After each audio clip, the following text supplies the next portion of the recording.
여러분 안녕하세요, 함쌤입니다. 최근 부동산 경기와 건설 경기가 굉장히 안 좋은 상황으로 가고 있었는데요.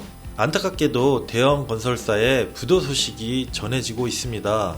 이미 약 1년 전서부터 고금리 상황에 따른 건설사들의 어려움이 많이 나오고 있었는데요. 지방의 중소형의 많은 건설사들이 폐업을 맞이했다는 소식은 이미 몇 개월 전서부터 나왔었는데, 이제는 대형 건설사에까지 그 어려움이 많이 오게 된 상황으로 보입니다. 그래서 현재 상황은 좀 어떤지, 전망은 어떻게 좀 해야 될지 뉴스를 통해서 한번 알아보는 시간을 갖도록 하겠습니다.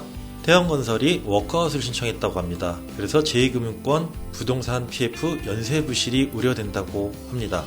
근데 2023년 12월 말에 터진 뉴스인데요. 자, 시공능력 16위 대형 종합건설사인 태영건설이 워크아웃을 신청하면서 전체적인 지금 건설 경기가 안 좋은 상황에서 아주 큰 악재로 받아들여지고 있는데요. 문제는 여기서 끝나느냐입니다.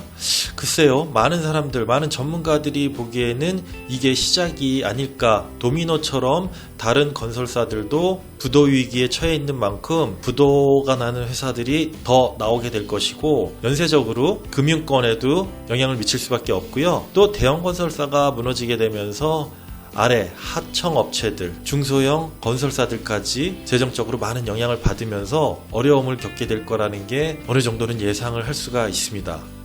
이 태영건설의 부실 뉴스가 나오기 시작하면서 이런 얘기가 나왔었습니다. 2008년에 줄도산 악몽 재현될라라는 이런 기사도 떴었는데요. 저도 이런 생각을 많이 했었습니다. 2008년 금융위기가 왔던 시기에 건설사들이 줄도산했던 것을 많이 경험을 하셨을 텐데요. 그때도 금리 상황이 굉장히 높던 시절이었습니다. 금리가 5% 이상이었던 시절이고요. 건설 경기 자체도 굉장히 안 좋았던 상황이었었죠. 그래서 이런 뉴스도 나왔는데, 이렇게 예상을 합니다. 업계는 2008년 금융위기 이후 벌어진 건설사 줄도산 악몽이 재현될까 우려한다라고 나왔고요. 그때 당시에도 부동산 PF 부실 문제가 주요 원인이었습니다. 그래서 2008년 말부터 2011년까지 시공능력 100위 이내 업체 가운데 30%가량이 유동성 위기로 워크아웃이나 법정관리로 넘어갔던 사실이 있습니다. 그런 문제로 인해서 부동산 신탁사와 금융권에도 연쇄적으로 안 좋은 영향을 미쳤던 과거 사실이 있고요. 진짜 어떻게 보면은 똑같이 반복되는 느낌이 들고요.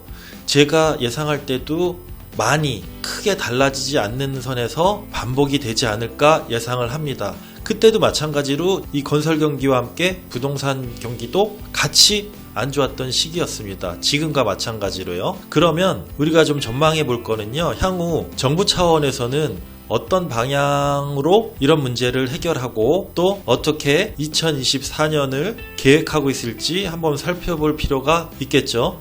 태영건설 워크아웃 소식에 맞춰서 또 이런 뉴스가 떴습니다. 10년 만에 열린 PF 조정위, 공공주택 2.4만 호 공급하고 고양 K컬처밸리 유동성 확보를 지원하겠다라는 뉴스가 떴습니다. 자, 우선은 국토부에서 이 PF 대출 부실화를 조율하기 위해서 많은 사업들에 민간 건설사를 참여시키겠다는 걸로 보이고요.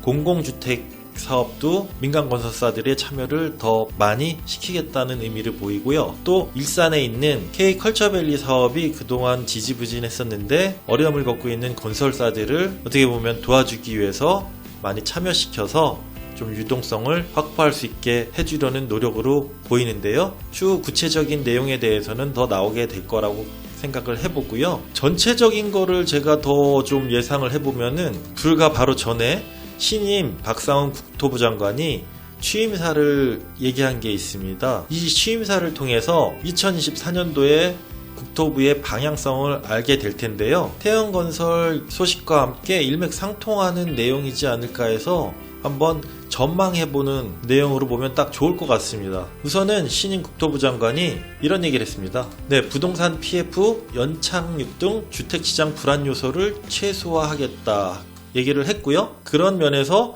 재개발, 재건축 등 다양한 정비 사업의 속도를 획기적으로 높여야 한다고 얘기를 했습니다.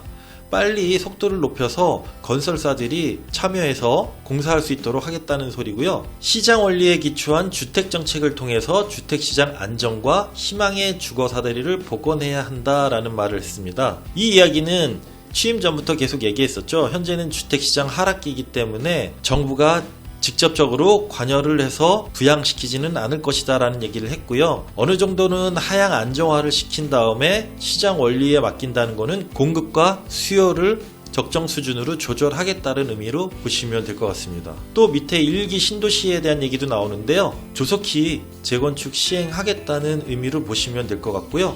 또 전국토의 균형 발전을 위한 15개 국가산업단지 조성계획과 가덕도 신공항, 대구 경북 신공항 등을 차질 없이 추진하겠다는 것도 어떻게 보면은 건설 경기를 활성화시키기 위한 계획이다라고 보시면 될 것 같습니다. 이렇게 보면은 2024년도에는 굉장히 수많은 개발과 계획들이 시작을 하게 되는 한 해가 될 걸로 예상하시면 됩니다. 3기 신도시 빠르게 시행을 하면서 민간 건설업체들 참여하게 할 것이고요.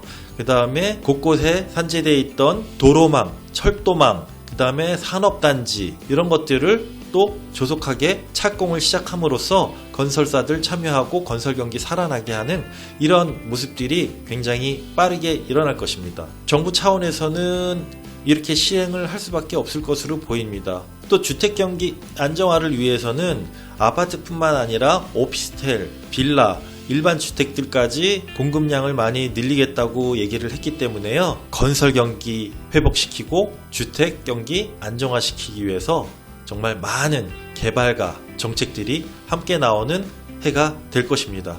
이렇게 건설 경기가 어려운 상황에서 이런 뉴스들이 뜨는 와중에 예상을 해보는 시간을 가졌습니다.